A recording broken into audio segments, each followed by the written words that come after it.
Hello, hello, hello. Hi, I'm Rhonda with Rhonda Gage's Creation. I am a crocheter. So what is a good weight of yarn for beginner crochets to use? Well, let's see. Oh, sweet and eager soul, hear me speak. As you embark on your crochet journey so meek, the choice of yarn, a crucial decision to make.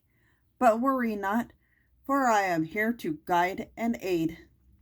For beginners, a weight of yarn light and airy is the perfect choice to keep you merry.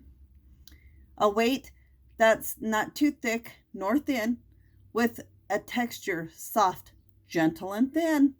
A yarn weight 3, known as light, will bring you delight and joy, oh so bright.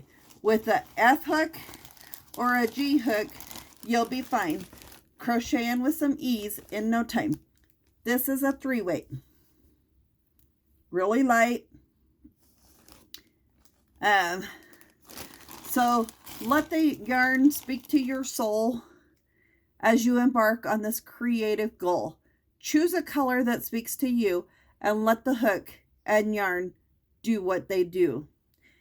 May your stitches be even and neat as you create a masterpiece so sweet. And you know, with that each loop and chain, your crochet skills will grow and sustain. So this one is a size 4 weight, so it's a little bit thicker. So enjoy your journey. Happy crocheting. Thanks. Bye.